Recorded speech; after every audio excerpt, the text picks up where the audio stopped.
How old are you and how do you know? 10 steps to setting and achieving massive goals. How many people know how old they are? Keep your hands up if you remember your birth. Not your birth date, your birth. And your mums will remember this. Yes. Oh, it's on Facebook. So how many people have set a ridiculously lofty goal? And the next question is, now keep your hands up if you achieved it. Okay, so what does how old you are and how do you know have to do with the 10 steps to setting and getting massive goals? Who can answer this question now?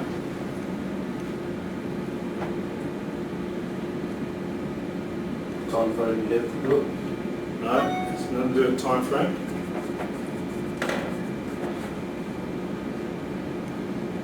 I thought you'd know, you and I touched on this in one of our drives. Okay, let's store. Yeah, well it does. Okay, so let's store this in the back of our memories and come back to it. So tonight's talk is the 10 steps to setting and getting massive goals. These are the exact same strategies that I used to build a $250,000 grossing personal training business. I did it in 4 years when my goal was 5, and it all started when I was unceremoniously dumped from the Australian National Referees Panel. So in 4 years from the time I was dumped, I changed careers.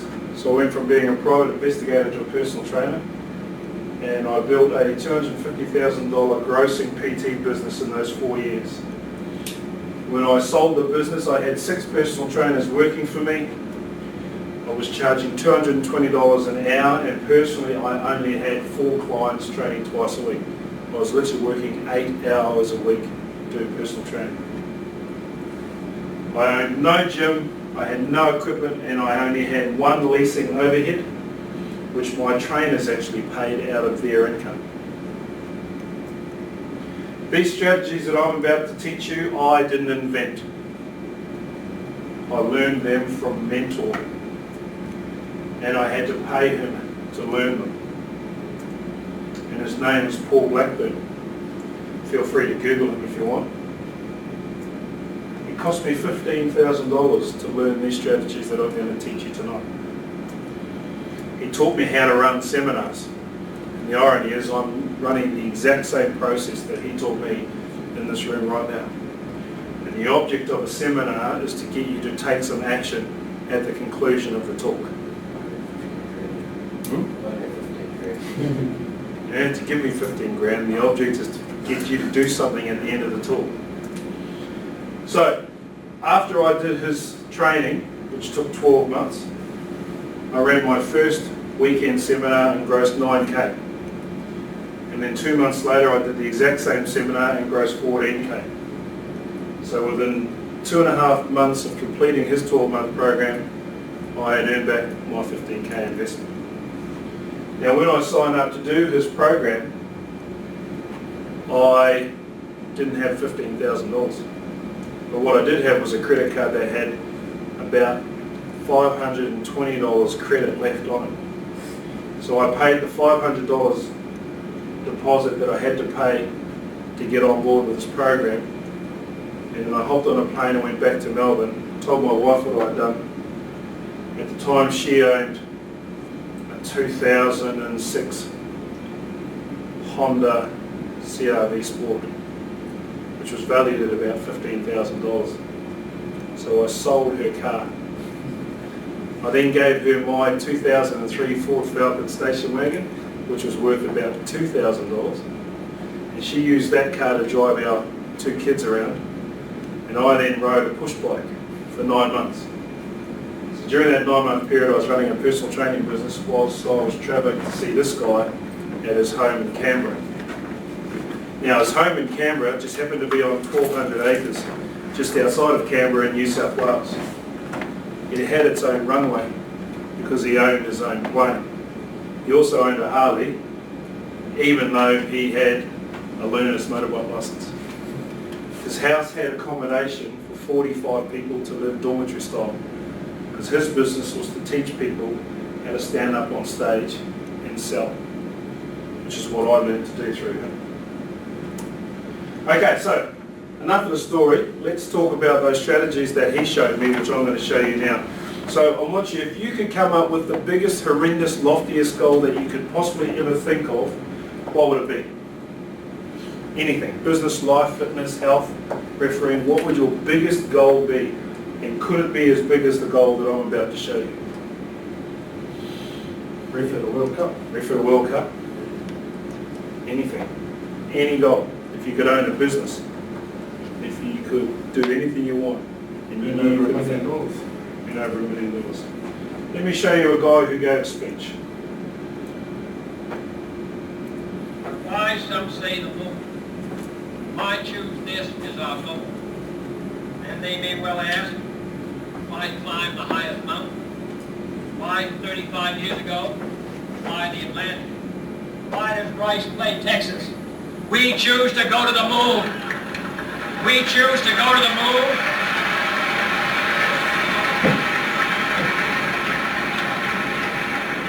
We choose to go to the moon in this decade and do the other things, not because they are easy, but because they are hard. Because that goal will serve to organize and measure the best of our energies and skills. Because that challenge is one that we're willing to accept, one we are unwilling to postpone, and one we intend to win, and the others too. Next speech. You think it was a pretty lofty goal to go to the moon in 1961? It would have been, yeah. Okay, so here's a couple of things. So Neil Armstrong stepped off the ladder of Apollo 11's Eagle lunar landing module and onto the powdery grey lunar surface at 10:56 p.m. Eastern Standard Time on July the 20th, 1969. So 8 years later. Do you remember what time frame he set when he gave his speech? He said by the end of this decade. So 1961, he said by the end of this decade we'll go to the moon and come back. And his speech was given in 1961, so 8 years later. Here's a couple of things. In 1961, NASA was only 3 years old, still in its infancy. The American space program was 10 years behind the Soviets. They were late into the programs because they didn't see any national vital reason to get into the space race. Until the Soviets put a Sputnik in orbit and could plant a satellite on top of US soil.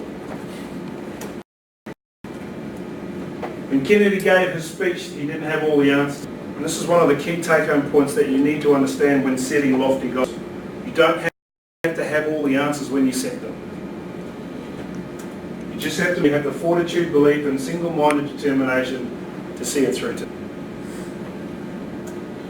Righto. Who's got a driver's license on?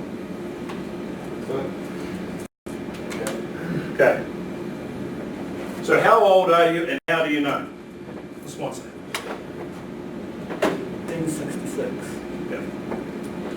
Once I had my big thing. How old are you and how do you know? So I asked that question earlier on in relation to a couple of things. So here's a copy of the New Zealand Crimes Act 1961. And I've used this to highlight a particular thing. It's sexual conduct with a young person under 16 years of age. In New Zealand, we live in a society where if you make an allegation, you have to prove it. Not only do you have to prove it, but you have to prove every single ingredient of the offence. So in this particular offence, the offence is everyone who has sexual connection with a young person is liable to imprisonment for a term not exceeding 10 years. So it's 10 years jail to have sex with somebody under 16 years of age. And in this section, a young person means a person under the age of 16. So in a criminal prosecution, if you want to prove this offence, you have to prove somebody's age. Now, how do you prove how old somebody is? You can't use a birth certificate and you can't use a driver's license. You can't use a passport and you can't use a birth certificate. Because documentary evidence is not the best evidence. What's the best piece of evidence that you can give to prove somebody's age? And you told it before. Your mum. Your mother or your father or somebody who was present at your birth can stand up in the witness box, swear on the Bible, say on such and such a day I was at Hastings Hospital and I saw Pat Ray Moore. That is the best evidence. The next best evidence is a piece of documentary evidence, but in and itself is not enough. So I would have to testify that this birth certificate is a certified copy of extract of the Register of Births, Deaths and Marriages. I can also testify to certain things. I can testify milestone birthdays. So in 1971 I celebrated my 5th birthday. I can say that because I was present at that and I remember it. I can say that in 1971 I started school because I was present at that and I can remember that. I can say that in 1984 I graduated from high school because I was present at it and I remember it. I can also say that in 1985 I got my driver's license. So all of these individual facts can be used as circumstantial evidence for me to testify how old I am. Everybody, is this making sense to everybody so far? Old. We'll draw the long bow in a moment. All these are examples of somebody telling me something. So when my parents put 5 candles on the birthday cake, they told me it was my 5th birthday. When they stuck 10 candles on the birthday cake, they told me it was my 10th birthday. If that just happened to be in 1976, then I'm now starting to believe that I am 10 years old in 1976. Over and over again, I was told throughout the last 48 years of my life that I was born on the 21st of October 1966 through various different ways. At the end of the day, it became a real fact. As far as I'm concerned, my birthday is the 21st of October 1966 and nobody can tell me any different. I will swear on a stack of Bibles and take it to my grave that my birthday was in 1966. How do I know that?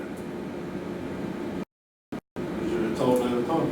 Over and over and over and over. Here's the thing, I have a cousin, her name is Sandy, on the 20th of January 1965, older than me, and as a result she had to babysit me when we were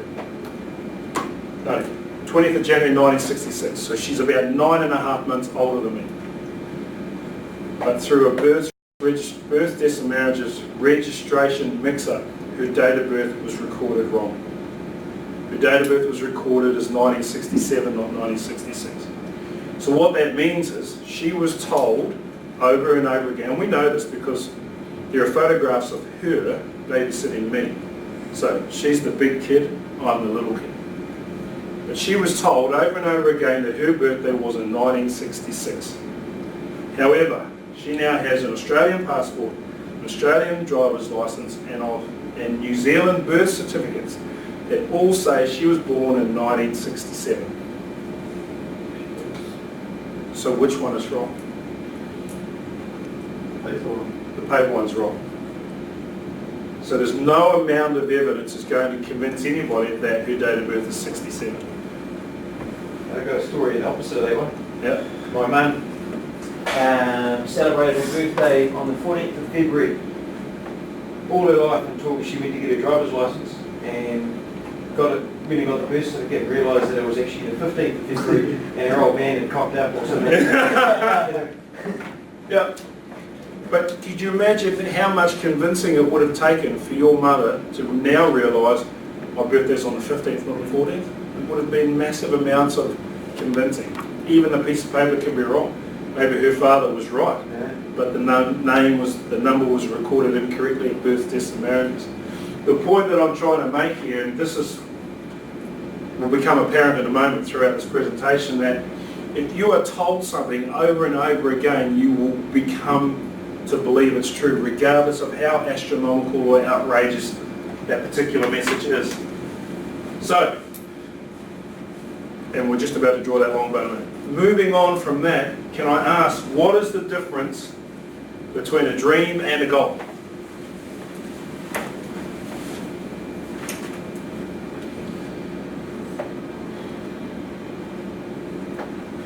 It's not a trick question.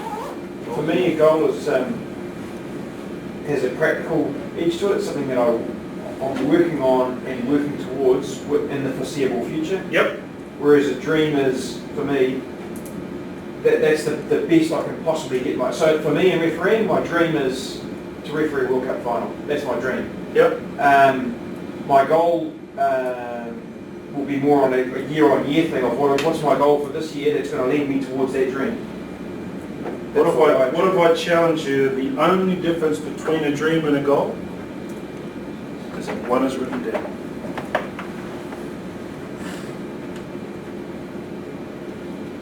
Because the reality is, once you transform something from a thought process and give it a tangible form, it becomes something more tangible than a dream. And so simply writing it down is the first step in accomplishing anything. Who in the room has built a house? Did you physically do it? Or did you? Yeah, so house and land package or something along those lines? Yeah. What was the first step in that dream of having a house become a reality? First step is Show home? Yeah. So getting the finance sorted first? finding a section possibly. Yeah. Yeah. One section and then deciding when the best way to build it. Yeah. So you would have had to have signed some documentation to purchase a block of land. Yeah. So when you're standing on the front of the road staring at a piece of dirt, it is merely a dream to own that block of land. The moment you sign a contract, it's no longer a dream, it's something more tangible. So literally writing something down is the beginning or the first step. So the first step, so what is the first step in turning a dream into reality? Simply writing it down. Memory, of course, you don't have to have all the answers when you do write it down. That comes later. Okay, so here's the 10 steps. You need to get somewhere where you're going to write this down. And I would suggest you get something along the lines of a real fancy goal book. You know, unfortunately mine's still packed away, but as soon as I can dig it out of a box somewhere, I'll bring it into you. And you can literally see the photographs and the pictures and the paper clippings that I collected over the years of attaining that $250,000 business. Because it was a hard slog. Now, funnily enough, my wife and I went to a seminar not related to the one with Paul Blackburn, and it was about prompting us to go out and buy really flash and, you know, leather bound and encrusted with padlocks on and those sorts of things. And I was poo-pooing the idea at the time, but B ended up going and buying me the exact same goal book that we were looking at. It was $49.95. So one would think, gee, but that's a little bit over the top. But in the end, the more we spent on it, the more value I gave to it. So the more care I took in writing into it, the more care I took in looking after it. Hence the reason why it's still packed away. All right, has anybody heard the SMARTY formula for setting goals? Okay, can you jump on that? Smart. Yep. Smarty. Yeah, all right. So basically I just took somebody else's formula and added a couple of letters. No, if it is smart goals. Yeah. So what does the S stand for? So, M? Measurable.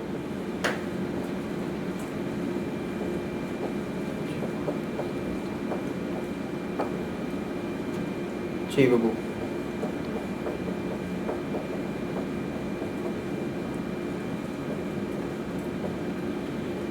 realistic.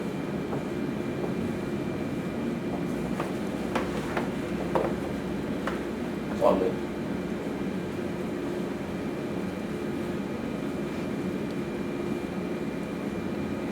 And they're pretty standard. Well, you know, you've been to a number of workshops.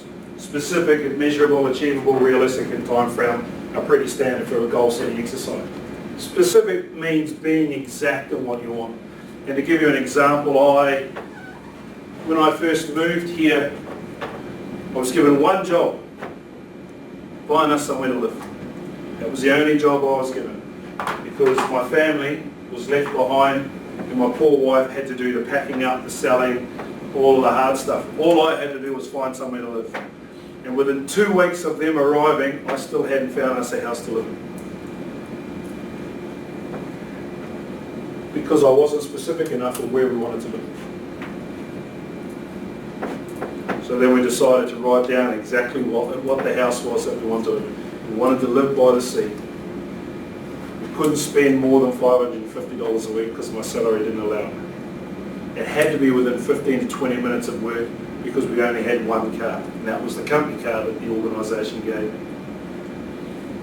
So once we decided, and it had to have 3 bedrooms because there's 2 kids and a dog. And we needed a garage because we knew that the house that we were moving out of was massive, and we had a lot of stuff that was going to be in boxes for an awfully long time, so it needed a big storage area. As soon as I wrote that down, the house came to us. Now the irony is, the real estate agent who rented us that house knocked us back on another one, and I asked her, what can I do to get this house? Because I don't have much time before my wife and kids arrive here. She goes, realistically, I have so many tenants in my face, I can't keep a track of all the tenants.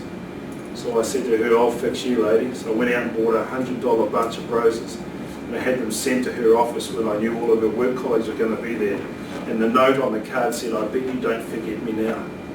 Within 48 hours, she rang me up and said, Mr. Ray, I found you your house. So, be specific. Measurable. It needs to be able to be measured. You know, whether it's a dollar value, $250,000 business, or whether it's, you know, anything, a weight loss, it's got to be able to be measurable. Achievable. This is the one. Achievable and realistic are the two that always trip people up, because they don't believe in themselves that their goal is achievable, so they won't put it down. It doesn't have to be achievable in your head. It just has to be capable of being achieved. Now here's a question for you. When J.F. Kennedy gave his speech to the American people, in that speech that you saw, how many people would have believed that it was capable of going to the moon in 1961? One. There would have been less than 5 people in the world would have thought that that was capable of happening. And the irony is all 5 of those people were German scientists under the regime of the Soviet government. Because at the end of World War II, when Germany collapsed, because remember, Germany was the only country in the world that possessed rocket technology. And they were just about to bomb the United Kingdom with their U-2 rockets. But then Soviets managed to capture those same scientists, which is why the Soviet Union led the space race for so long. Now some will say that the Soviets' goal had nothing to do with going to the moon. What the Soviets wanted to do was create a net of satellites around the world to be able to spy on the Americans, which is the reason why the Soviets never got there first, some will say.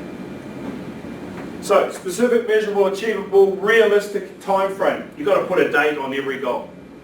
Otherwise it becomes a dream. So you need a date on it. By when? Okay. I reckon achievable and realistic are dangerous words Yeah, in goal setting.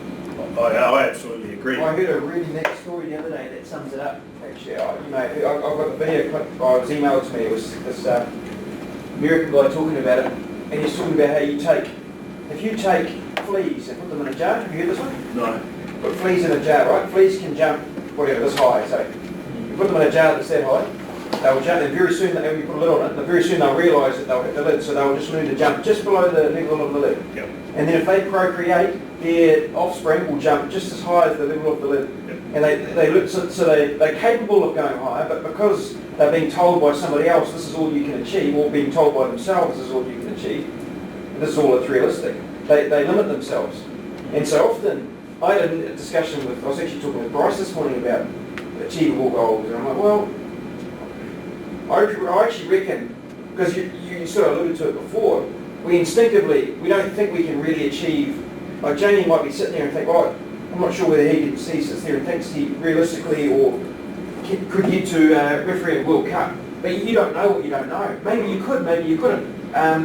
So, and the other people will be quick to tell you what's realistic and achievable for you too, and that's dangerous as well. So you've actually got to, what's achievable and what's realistic is probably a little bit beyond what most of us think. So, Yeah, so I like the adage, aim for the sky, because you might get the top of the lamppost. Yeah. But if you only aim for the top of the lamppost, you'll only get your foot.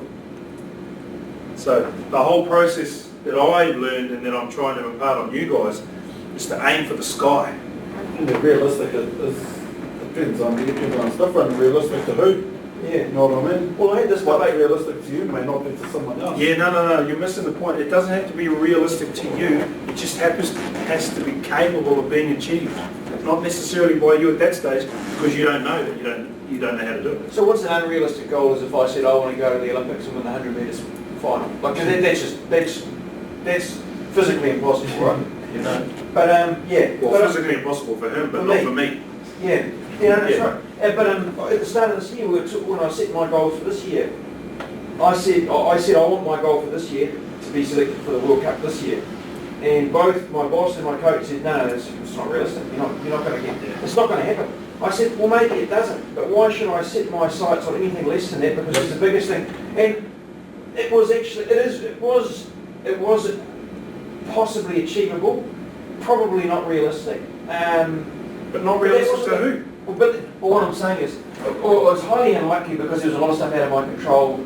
I had to referee well, and I needed circumstances to unfold for me. But that wasn't the point. The point, because I didn't make that, doesn't mean this year's been a failure. Yeah. All I wanted to do is I wanted that to drive my behaviours, because that was going to make. Because really the outcome I wanted wasn't so much to referee the World Cup. It was to progress as much as I could as a referee in this 12-month period. So that's what I pinned my thinking to for the first 6 months of this year, and it helped. I thought it was good. I think too often we are held back by other people's understandings of what is achievable for us because they fear until we fail. And I would rather you fail over and over again, because it's during our failures that we do the most learnings.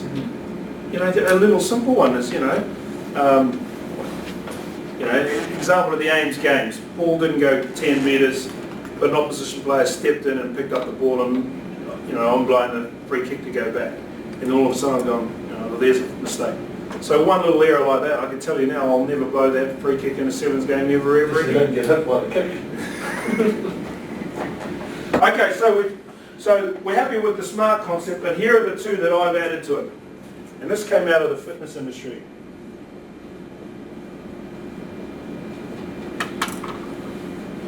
Inspirational. It has to inspire you to take positive action.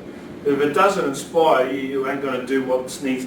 You aren't going to do what needs to be done in order to achieve the goal. So it has to be inspirational. And the last one is it needs to invoke an emotional response.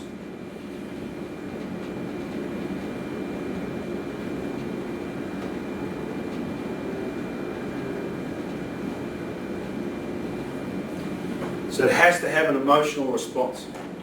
So that's the SMARTY formula for actually writing it down. Specific, measurable, achievable, realistic, time frame, inspirational, and an emotional response. And I'm not talking about the goal at the end of the year, I'm talking about going to the moon goal. Although we don't need to go to the moon now because we've already been there, so now we need to go to Pluto. Pluto exists, it just keeps changing from a planet to a moon to a planet again. Alright, this is one of the things that tricks people up, because you're going to need to be doing something with your goal twice a day until it's achieved. Now, you have to write it in present tense, as if it's just happened only moments after you wrote it. And the reason why we do this will become apparent in a minute. So an example of a present tense goal can start off with, today is the 20th of August 2016 and I am about to board my business class flight to Rio. Economy. Well, if you're going to go to Rio, you may as well go business class. Alright? In fact, that's still one of my goals on my goal book, is to go to Rio business class. I'm not going as an official. I'm taking my family to the sevens. But we're going business class, I ain't going economy. I'll likely go as an official, and I will be going I'll see you down the back here with the plane. Okay, so it needs to be written in present tense as if it's just happened. Now, if you follow this particular formula, it will have an emotional and inspirational revoking response to you. So, remember, this is our moon goal. This isn't our 6-month or 12-month goal. This is the goal that we're going to the moon. So write it in present tense. This is the one that gets everybody. Now you've got to do something that will appear in the first instance to be really weird and dorky. You need to find somewhere at your home where you can sit quietly and literally read your goal out loud to yourself. Twice a day. First thing in the morning and last thing at night. Why do you think we are doing this? Just start believing it. The more you say it, the more you believe it. What are we trying to do with this by constantly reading it out over and over again? Set it in the mind. Go back to the date of birth syndrome. Sorry? You're already on that day. How many times did you need to be told when your birthday was before you believed it beyond all shadow of a doubt? I don't know. Probably once for me. Over probably 14, 15, 16 years. Well, I asked Olivia now, how old are you? She goes, oh, I'm 8. It's when you get older, you start believing what day it is. That. Yeah. And you believe what that is, you just don't want it. Oh. We just start telling lies. I'm not really 66 or 70, actually 70 or 75. Jamie, you're 35, aren't you? So the whole purpose of reading it out loud is What about you? No. how many times do you need to read your goal before you absolutely 100% beyond a shadow of a doubt will believe it to be true? Only you can answer the question. But the purpose of reading it out loud to yourself is to move yourself along that paradigm so that at some stage during the process you have absolutely no doubt that it will come true. Because once you've undergone that subconscious mind shift, massive things will happen. What do you think will happen once you firmly believe something to be true? Become a reality. Yeah. What will you do? Yeah, and then what's the next step? Do whatever it takes to get there. Yep. And what's some of the things that you're going to have to do? Sacrifice. Yeah. What else? Train. Yeah. I'm talking about. Okay, so Nick's coach and Nick's boss told him that his goal was unrealistic. Yeah, well, what's Nick now got to do? Prove them wrong. Yeah. Because he's absolutely, I don't know if he is, but once he's absolutely convinced that that goal is 100% without a shadow of a doubt going to be true, he will do everything he can to prove everybody else wrong. This is the part where everybody falls over. They do it for a week, then they stop reading. And once they stop reading, they lose focus. It no longer becomes an inspirational, emotional response, and as a result of that, they stop doing the things they know they ought to be doing. You know, I used to have this experience every day in my personal training career, when people stop doing some of the things that they know they ought to be doing. Give me one thing that you know somebody needs to do in order to lose weight. Eat. Not only eat, but eat often and eat well.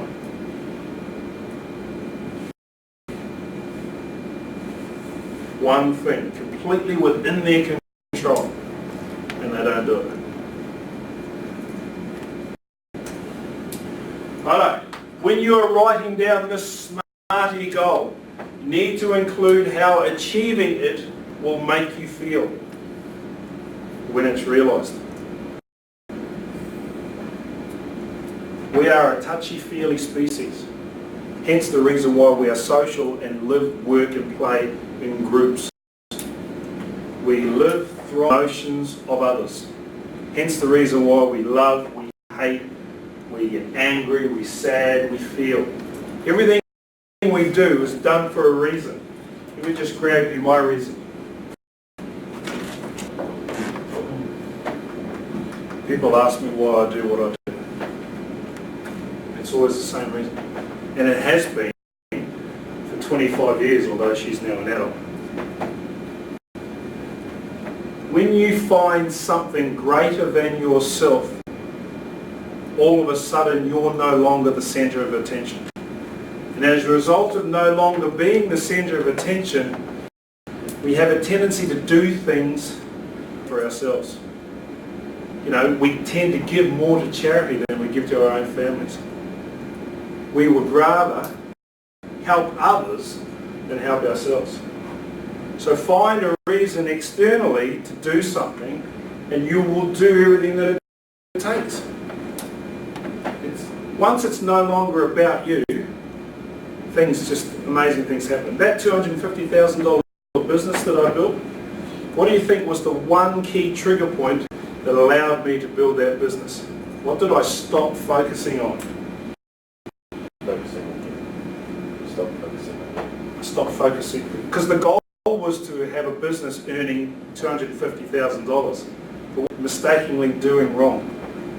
I was focusing on the dollars. So guess what I started to for? Yeah. So first of all, that was the motivating reason. I started to focus on my clients. And the moment I started focusing on their clients, they started getting results. And as a result of my clients getting results, they started telling everybody else. And all of a sudden I had a full set of training books and I couldn't take any more clients. Hence the reason I ended up having 6 trainers working for me. 3 of my trainers were earning more than me. Do you know how good I felt as a result of having 3 trainers earning more than me? I had people wanting to come and work for me so that they could earn more than me. It wasn't about me. And the moment it became about the clients, that $250,000 gross goal that I'd set myself, my tax bill was bigger than my salary now. In fact, my tax bill for the quarter was so big that I used to show it to some of my personal trainer friends. And they said, "Oh, you're mad paying so much tax." Because the business that I was running was all revolving on direct debit. All my clients were paid by direct debit. All my trainers were paid by internet transfer. Because all the people that I worked with all dealt in cash. Include your why in your goal. Absolutely crucial. Now, discovering your why is going to be a massive process. It's a painful process. It will make you cry. It's just like peeling an onion. I shit you not. When you peel an onion, you cry. And the reason why we call setting your why just like peeling an onion is because it's so goddamn painful. 2 questions that I used to ask my clients every time I was trying to establish their why is, how does that make you feel? And what does that mean for you? And I could literally just ask those questions over and over and over again. So, role play for me with Ramon Mate. You're a 35-year-old overweight businessman. You've walked into the gym and you've come to see a personal trainer. You and I have sat down and I ask you, "Hi, what would you like to achieve?" I'd like to lose some weight. That's fantastic. Why is that important to you? Because I want to live longer. Great. And how do you think that'll make you feel? More confident. Great. So when you say more weight, how much weight are you talking about? Probably about 40 kgs. Great. And how do you think that'll make you feel? Awesome. Excellent. And why is 40 kilos so important to you? Because it'll probably get me down to a healthier weight. So you can see how this whole process of peeling back layers to really uncover Mate's underlying emotion is painful. Now I'm doing it to a third person. Imagine trying to do it to yourself. Do you know what sets your whys? What drives your whys? Yeah, no. Here's my why. I sure as hope that you guys aren't doing your stuff for my family. We all have our reasons. Yeah, absolutely. So long as your reasons are important to you, you know, in some terms we call them values. You know, what do you value most in life? It's interesting when you do this exercise with some people, you know, how many people have been to a funeral where they talked about the guy's car, his house, and his boat? I've never been to a funeral where we talked about how great the house was and how fantastic his boat was. So obviously, houses, boats and cars aren't necessarily the values. There's certainly ways to measure your success, but they're not why we do things. My wife probably extends it further than my house when I work them down. Yeah. But it's a community thing as well for me. Yeah. And the good thing about it is it's now no longer about you. It's about others. And when goals are externally motivated or have an intrinsic value outside of us, where we're doing things for the greater good rather than for us. You know, again, people ask me, you know, why do you put so much passion into refereeing? There is nothing, and Garrett Williamson said this a couple of weeks ago, there's nothing more that ticks his, what does he say? Rings his bells. It's to see one of his referees achieve greatness. And when you're coaching people, I tell you, there's something, you know, the hairs on the back of my neck are standing up as I talk. When you see a referee of yours achieve greatness, like nailing a grand final, or simply doing something that you did 6 weeks ago, it's taken 5.5 weeks for the penny to drop. You know, you almost get a little eerie, furry, fuzzy feeling. And somebody else is achieving greatness that you contributed to. Include a reward in your goals writing process. What do you think the reward for me is going to be when I'm sitting at the front of the plane? No, get you up the front, Yeah. and I'll never back. Well, now that I know that you're going to be on the same plane, I'm looking forward to seeing it. But, you know... Might take some upgrades up so I can save. So include your reward for achieving your goal in your goal. Because I want you to be reading your goal along with the rewards and the inspiration and the emotion attached to it. We're nearly done. Now this is the key, because we don't all have the answers, but there are loads and loads of experts out there in various different fields that can assist you to achieve whatever goal you set yourself. So surround yourself with the experts, because you don't have to know all of the how whilst you're writing it down. You only have to have the dogged determination to ensure you do whatever's needed to be done to achieve it. So, what are some of the experts that we can surround ourselves with when trying to achieve rugby referee goals? Plenty in the bay. Yes. We got that. It's nuts, isn't it? But what else? I mean, outside of refereeing, what other experts have you got at your fingertips that you don't have to invest hundreds of thousands of dollars for? Parents. Yeah. Although they can often be a hindrance.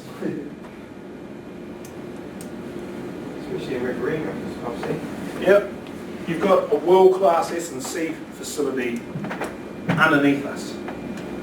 Have you seen Keith Roberts with his shirt off? Not bad for a 67-year-old, eh? Leave that off. He's 67 years old. So he has to do, every time he has a birthday, he has to do push-ups. He said he struggled to get 67 push-ups out in one go, but he said he got there. What else have we got in the bay, outside of the obvious? We got the new centre in Bethlehem. Yep.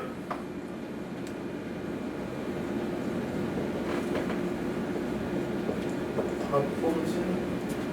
We've got a new high performance centre coming here.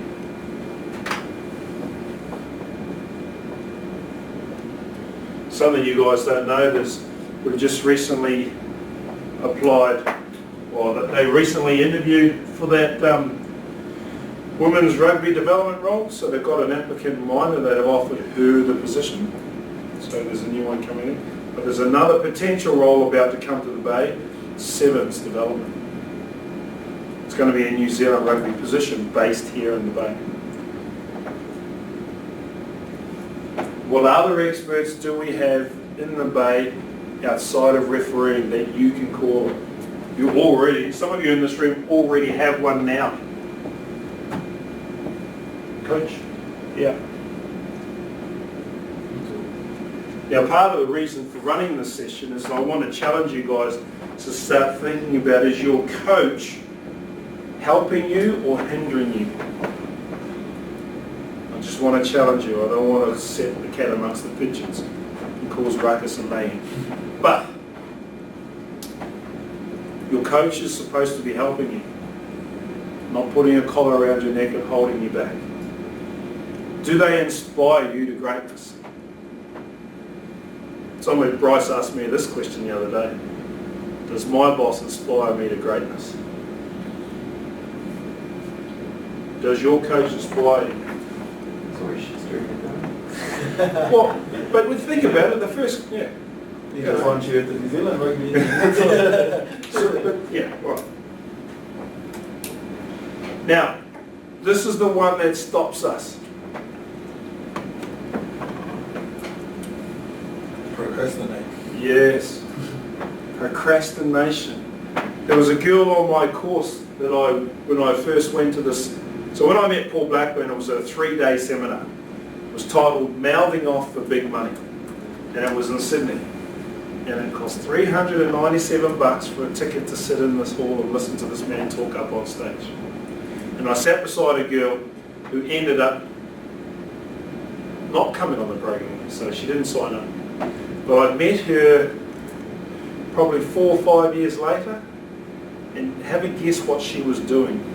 Same thing. No. She was at another seminar, listening to another person talk in the exact same area. But she was one of these people that had a notebook, pen and paper. She had beautiful handwriting, and she took the best notes I've ever seen. So I said to her, can I have copies of your notes? After she goes, yeah, sure. Went out for coffee, I got copies of her notes. But then when I signed up for the program and had to talk to her about what she was doing, she was now turning those handwritten notes into a Word document. And then the next thing she did with that Word, have a guess what she did with that Word document? Sales and order. No, she turned it into a PowerPoint. So she could create a presentation that she could give to herself. What was she in fact doing? She was digesting it. She was putting every single reason under the sun not to actually do something. She knew exactly, because I had become really good friends with her, and she eventually signed up for another speaker training type program about 2 years ago. Now I did this program when I was living in Melbourne, so what's that, 2008-ish? So 4 years ago she eventually signed up. So procrastination stuck with her. She kept finding a reason why she couldn't afford to do it, rather than looking for a reason to do it. What's the saying? Feel the fear and do it anyway. Sorry? Feel the fear and do it anyway. Yeah, so the other one is, People find a reason not to do it rather than to do it. we used to use the same acronym in the police. It used to be, stop, or I'll shoot. Far better to be the defendant at a trial than the victim in a grave. We'll throw the punch then ask the questions. Yeah. All right, and the last thing, you need to get yourself someone to hold you accountable. I've never known anybody to achieve greatness who did it on their own.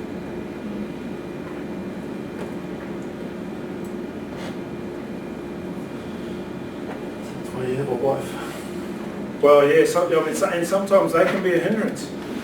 When I set that $250,000 goal, I told her about it, and guess what she did? What do you think my wife did? This is the woman that I love. And she poo-pooed the idea. Said, you're dreaming, you're never going to achieve that. What about me time? Eh? What about me time? Yeah, well, you got to remember that I'd already sold her Honda CR-V Sport, so she's now relegated to a Ford Falcon station wagon, and a shitty 2003 model of that. So you can imagine how she's feeling around about now when I come home from Being this. afforded bad enough. It was cheap as chips. I would have rather rode your bike. Well, see, I needed that bike because I had to ride it to the train station to catch the 4:51 a.m. train from Cranbourne to Melbourne to start working as a personal trainer in the gym. We needed to do cardio. Oh, I hate cardio. Yeah, that's why I gave you an excuse to do it. Alright, we are done. Where to from here? The purpose of this talk tonight is to motivate you into taking the first step. So what's the first step you're going to take once you leave here tonight? Reset. I was going to wait till next year to reevaluate my goals, but I'm like, to start on it now. Alright, 33% of you will go out and do something. It'll be you'll buy a nice goal book, or you'll start writing or reevaluating your goals.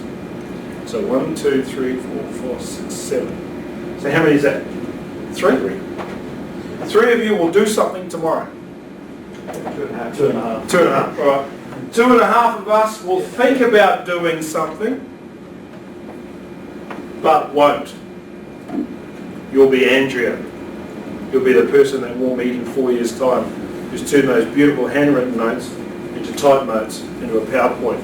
We'll challenge each other and have to put it on the Facebook page, a photo Well, of there you go. See, that's holding us accountable.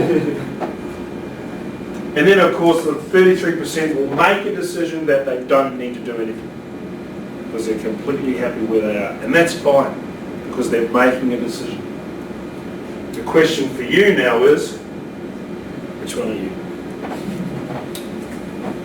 I know which one I am, but I don't want to be there.